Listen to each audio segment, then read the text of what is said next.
श्री शिवाय नमस्तुभ्यम, हर हर महादेव। दोस्तों, जैसा कि आप सभी लोग जानते हैं कि 30 मार्च 2026 सोमवार चैत्र माह में पड़ने वाली है कामदा एकादशी। चैत्र मास के शुक्ल पक्ष की एकादशी को कामदा एकादशी के नाम से जाना जाता है। मान्यता है कि इस दिन व्रत रखने से सभी पापों का नाश होता है, मनोकामनाओं की पूर्ति होती है और अंत में वैकुंठ लोक की प्राप्ति होती है। कामदा एकादशी और सोमवार की कामदा एकादशी है। अगर कभी भी मौका लग जाए तो चैत्र दिन तो आप लोगों को सिर्फ और सिर्फ तुलसी की सूखी लकड़ी वाला उपाय तो अवश्य ही करना चाहिए। इन दोनों का संयोग बहुत ही कमाता है। इसी के साथ में गुरुजी ने अपने शिव पुराण कथा में बताया है कि इस दिन आपको तुलसी की सूखी लकड़ी वाला उपाय तो आपको अवश्य ही करना चाहिए। मैंने आपको लकड़ी वाला उपाय तो अवश्य ही करना चाहिए, क्योंकि ऐसा दिन पूरे साल में सिर्फ एक ही बार आता है। और दोस्तों, आप सभी लोग जानते हो कि सोमवार का अगर सबसे बड़ा कोई उपाय है तो वो तुलसी की सूखी लकड़ी वाला उपाय है। तो दोस्तों, सोमवार कामदा एकादशी के दिन आप लोगों को चाहिए कोई इस तुलसी की सूखी लकड़ी वाले उपाय को जरूर करना है। बहुत सारे लोग होंगे जिन लोगों ने इस उपाय को ना किया हो, मतलब पूरा साल निकल गया, उन्होंने किसी भी दिन इस तुलसी की सूखी लकड़ी वाला उपाय को ना किया हो। पर दोस्तों, आपके पास एक आखिरी मौका बचा हुआ है, जो कि सोमवार कामदा एकादशी के दिन है। इस दिन आप लोगों को इस वाले उपाय को जरूर कर लेना है। भले ही आपने पूरे महीने भर इस उपाय को ना किया हो, पर अगर आपने इस चैत्र माह के सोमवार कामदा एकादशी के दिन अगर इस वाले उपाय को कर लिया तो आपको इस उपाय को करने का वो फल मिलेगा जिसकी आपने कभी कल्पना भी नहीं करी होगी। इसीलिए आप लोग इस वाले उपाय को एक बार जरूर कर लेना है, ताकि आपके हाथ से ये मौका ना जा सके और आपको इस उपाय को करने का फल मिलेगा।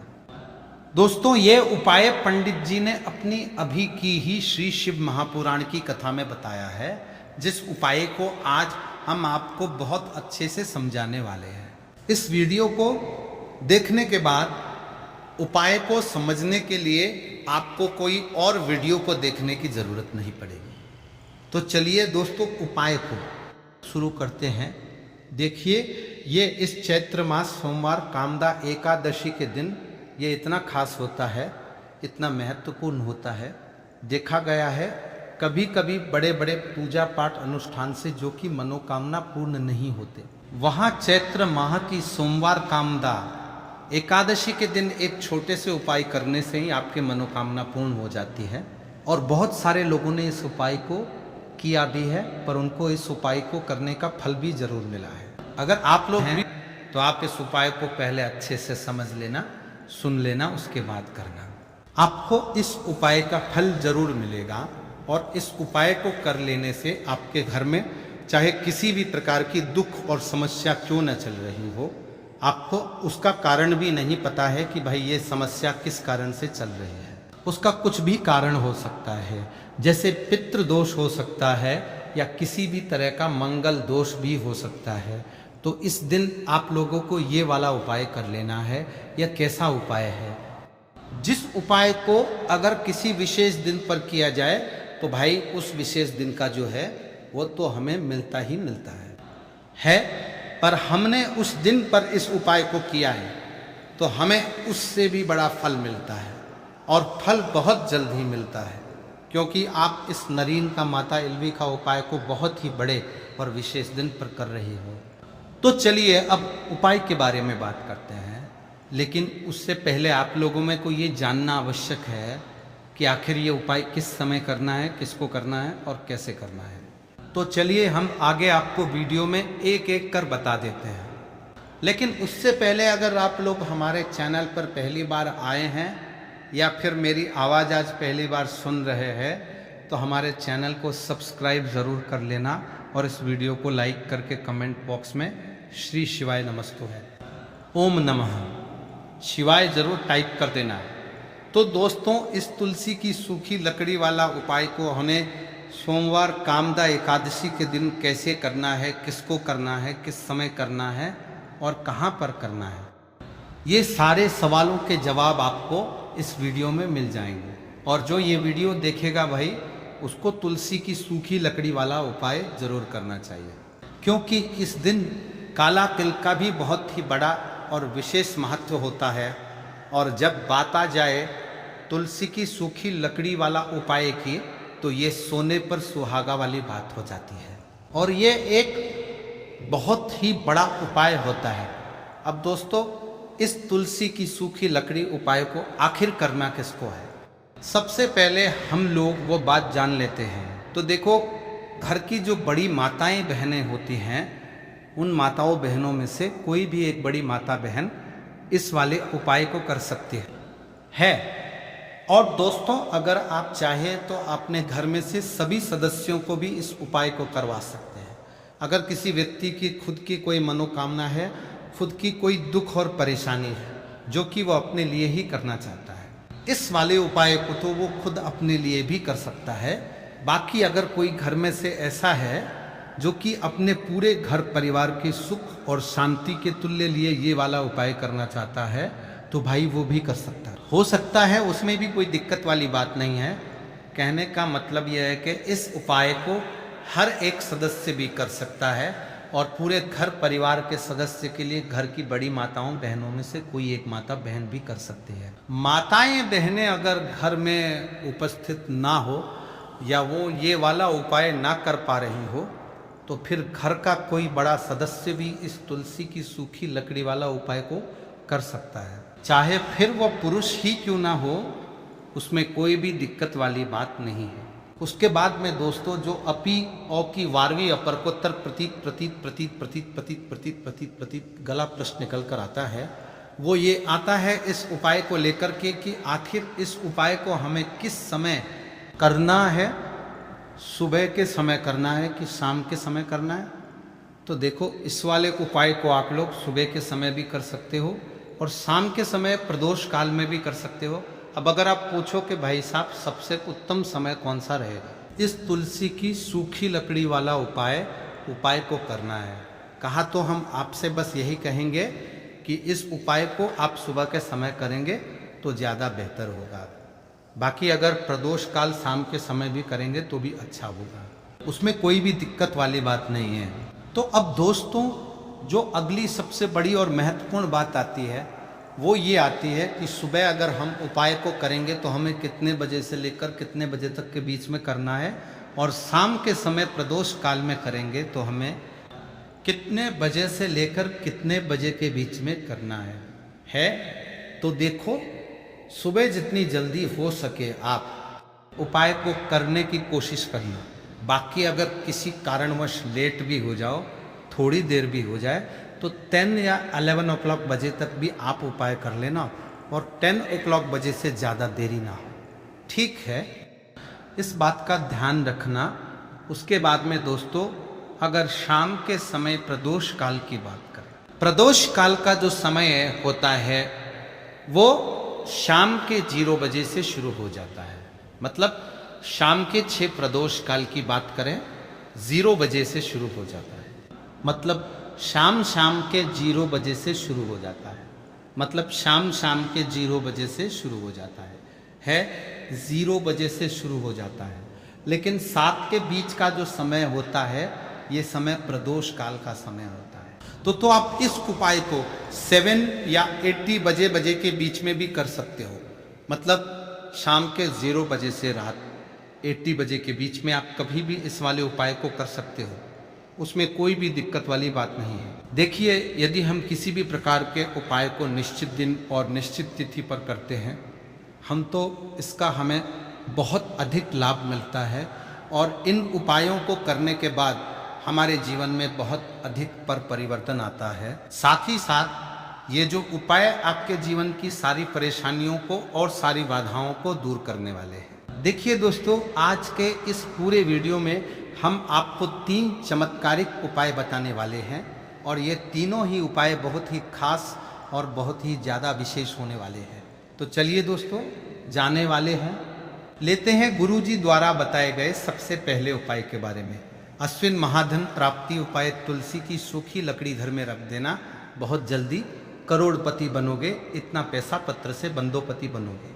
बरसेगा राधे भय।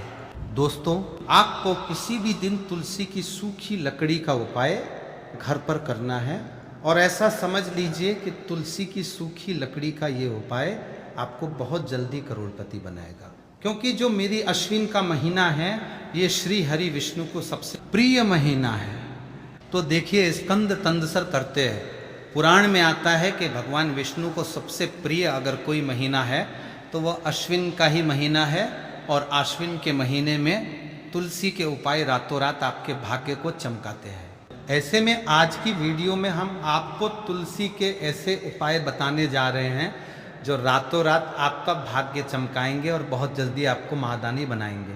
तो देखिए, श्री हरि विष्णु प्रसन्न होते हैं जब भी आप माँ तुलसी से जुड़ा हुआ कोई भी उपाय करते हैं। माँ लक्ष्मी प्रसन्न होती है जब आप श्री हरि विष्णु को प्रसन्न करते हैं। अब आज की वीडियो में जो उपाय हम आपको बताने जा रहे हैं, इस उपाय को करने से श्री हरि विष्णु तुरंत प्रसन्न हो। हाथों लंगा के कोरों को साथ होते हैं और सीधे सीधे आप माँ लक्ष्मी को प्रसन्न कर लेते हैं।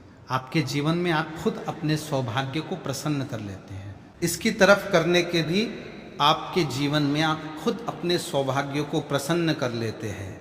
आप कुछ पर प्रसन्न कर लेते हैं, प्राप्त कर लेते हैं। इस छोटे से उपाय को करके तो देखिए, सबसे पहले बात कर लेते हैं कि जो मान तुलसी है, इनके बिना श्री हरि विष्णु का पूजन और श्री हरि विष्णु का भोग दोनों ही अधूरे हैं। जब भी हम श्री हरि विष्णु को भोग कराते हैं, हम उनको भोग लगाते हैं, उसमें हम तुलसी दल जरूर डालते हैं। एक पत्ता डालेंगे लेकिन तुलसी दल जरूर डालते हैं, क्योंकि बिना तुलसी दल के श्री हरि विष्णु कोई भी भोग स्वीकार नहीं करते हैं।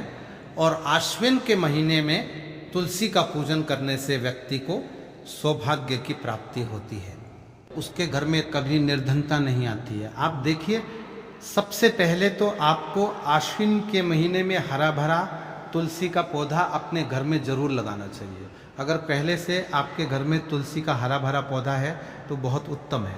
अगर नहीं है तो आश्विन के महीने के लिए महीने में तुलसी जी का पौधा आप जरूर ले। आप, क्योंकि सबसे श्रेष्ठ महीना है तुलसी के पौधे को अपने घर में लाकर लगाने के लिए। दूसरी चीज की देखिए, आश्विन के महीने में या उससे पहले आपके घर में तुलसी जी का पौधा सूख गया है, और अगर तुलसी का पौधा आपके घर में सूखा हुआ है तो उससे कौन सा उपाय है जो आप करके रातों रात अपने भाग्य को चमका सकते हैं। तो देखिए, अगर आपके घर में माध्यम में तुलसी जी का सूखा हुआ पौधा है, इसमें आपको हरे हरे भरे पौधे से उपाय नहीं करना। आपके घर में तुलसी जी का अगर सूखा हुआ पौधा है, उसी से आप उपाय करेंगे। इस चीज का ध्यान रखेंगे तो देखिए, अगर तुलसी जी का पौधा सूख गया है तो आपको क्या करना है, उसकी छोटी छोटी कहानियां लेनी है, गिन के 7 कहानियां, ठीक है ना। कितनी कहानियां लेंगे? 7 कहानियां लेंगे। थोड़ा सा मौली धागा आपको लेना है और 7 तुलसी की सूखी लकड़ी को एक के अंदर एक, यानी गट्ठा टाइप का बनाना है और उसको बांध देना है, ठीक है ना। सारी तुलसी की लकड़ियों को इकट्ठा करना है और मौली धागे से बांध देना है। बांध देंगे तलावा लपेट कर। अब आपको क्या करना है, रोली का तिलक इस तुलसी की सूखी लकड़ी पर आपको करना है। रोली का तिलक करेंगे। अगर चंदन है तो थोड़ा सा चंदन लगा दीजिए। अब ये तुलसी की जो सूखी लकड़ी है, ये आपको थोड़ी देर अपने घर के मंदिर में रखनी है, श्री हरि विष्णु के सामने। और एक देसी घी का दीपक आपको श्री हरि विष्णु के सामने लगाना है। दीपक गोल बाती का लगाएंगे और उसमें एक चुटकी पीसी हुई हल्दी डाल देंगे, ठीक है ना। श्री हरि विष्णु को हल्दी बहुत प्रिय है। दीपक लगा देंगे।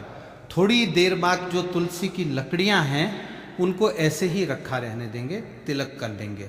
अब थोड़ी देर बाद आपको क्या करना है, तुलसी की वो जो सूखी लकड़ियां आपने बांधी थी कलावे से, मूली धागे से, अब आपको उन्हें उठाना है। एक छोटे से लाल कपड़े में आप इसको रख लीजिए, ठीक है ना। लाल कपड़े में रख लीजिए, पीला कपड़ा हो तो पीले कपड़े में रख लीजिए। रखने के बाद आपको क्या करना है, इसकी पोटली टाइप की बना देनी है। धागे से लपेटकर, मूली धागे से ही पोटली बना लीजिए, आराम से बन जाती है। अब इस पोटली को आपको कहाँ रखना है? इसे आपको अपने घर के मुख्य द्वार पर टांगना है, ठीक है ना? अंदर की तरफ, बाहर की तरफ नहीं, अंदर की तरफ, मुख्य द्वार पर अंदर की तरफ टांग दीजिए और माँ लक्ष्मी का ध्यान करिए, श्री हरि विष्णु का ध्यान करिए। ये उनसे प्रार्थना करिए कि हे धन की देवी माँ लक्ष्मी, आप मेरे घर में पधारिए और अपनी कृपा मुझ पर बरसाइए। इस तरह से आपको प्रार्थना करनी है और मंत्र बोलना है। ओम नमो भगवते वासुदेवाय नमः 11 बार ये मंत्र बोलना है। एक दीपक आपको जिस दिन भी उपाय कर रहे हैं अपने घर के मुख्य द्वार पर प्रज्वलित करना है। चौमुखी दीपक यानी 4 बाती का दीपक लगाएंगे और थोड़ी सी हल्दी उस दीपक में भी डाल देंगे। मुख्य द्वार पर दीपक में आहार की तरफ लगाना है, सीधे हाथ पर, ठीक है ना? यह उपाय वैशाख में आप करिए और देखिए कि कैसे आप महाकरोड़पति बनते हैं, कैसे आपके पास पैसा आता है और कैसे आपके पास पैसा रुकता है। तो ये वही उपाय है जो रातों रात आपके भाग्य को चमकाएगा और आपको महाधनी बनाएगा। छोटा सा उपाय आपको महाकरोड़पति बनने का आपको बनाएगा। आपके बाद करोड़पति बनते हैं, बनते बनाया गया है, देखा है। अगर सच्ची श्रद्धा से आपने इस उपाय को कर लिया, साथ ही साथ आश्विन के महीने में अगर कोई जूते का दान कर देता है, जूते चप्पलों का कोई दान कर दे इस माह में, तो समझ लीजिए उसे हर पात्र वस्तु मिलती है जिसकी वो कल्पना करता है, जिसकी वो चाहता है। आपने अगर कुछ ऐसा सोचा है कि हाँ मुझे ये वस्तु या मुझे ये चीज़ मिल जाए, मेरी ये इच्छा पूरी हो जाए, आपकी कोई भी इच्छा अधूरी है, पूरी नहीं हो रही, तो आश्विन माह में आप चाहे एक व्यक्ति को दान करें, जूते या चप्पल, जल का दान जरूर दूर करेंगे। विष्टि को करेंगे, चाहे पद्मा में आपकी कोई भी इच्छा पूरी हो जाए, करिए जल का दान। इस माह में के लिए जल के दान करिए, जल के तरी करिए, जल के तरी करिए, जल के तरी करिए में करिए और फिर देखिए कि आपका भाग्य कैसे आपका साथ देता है और कैसे आप अपने जीवन में आगे बढ़ते चले जाते हैं। तो बहुत अच्छे से उपाय आपको बताया है। अब हम बात करते हैं दूसरे विशेष उपाय की कि देखिए ये उपाय भी आपको तुलसी जी के पौधे के वहाँ पर करना है। आपके भाग्य का उदय करने के लिए आपके घर में धन सम परेशानियाँ हैं, कर्ज की समस्या अगर दिन पर दिन बढ़ती जा रही है, दूध जाइए करारा, आपको दूध चाहिए करारा, आपको जाइए करारा करना रही है, ख़त्म मारने की आपको तुलसी जी के पौधे के वहाँ पर तालियाँ दूध जाइए करना रही है, ख़त्म मारा पीखर मारा करना रही है, नहीं ना हो रही है, बहुत ज़्यादा परेशानियाँ हैं, तो आपको ये उपाय करना चाहिए। देखो करना क्या है वो ध्यान से समझना। आपको मात्र तांबे के पात्र के अंदर जल लेना है, उस जल के अंदर एक चुटकी आपको हल्दी मिला देनी है, ठीक है? और साथ में लेना है कम कमल गट्टा या केवल उपाय पित्त त्रिपक्ष सोमवार। चैत्र नवरात्रि के दिन करना।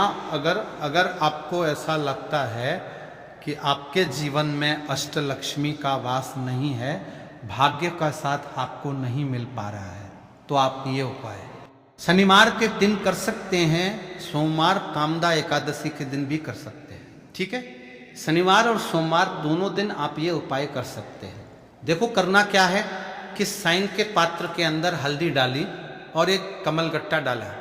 अब आपको तुलसी जी के वहाँ पे जाना है। देखिए जब आप हल्दी डालोगे जल के पात्र के अंदर, तब आपको ओम नमो भगवते वासुदेवाय का 11 बार जाप करना है, फिर हल्दी डालना है।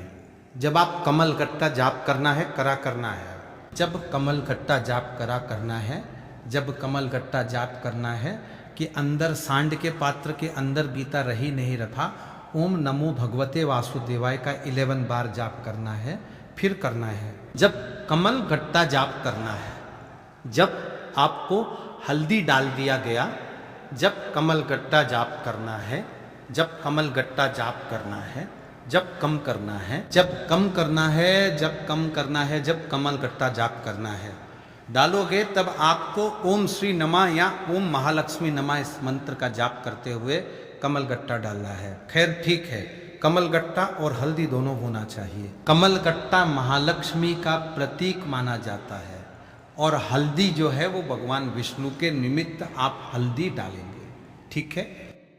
इस जल को आपको तुलसी जी की जड़ में अर्पित करना है।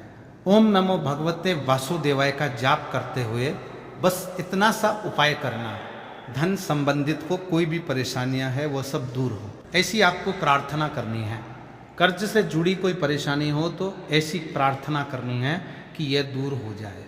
ऐसी कामना करते हुए ये दूसरा प्यारा सा उपाय आपको करना है।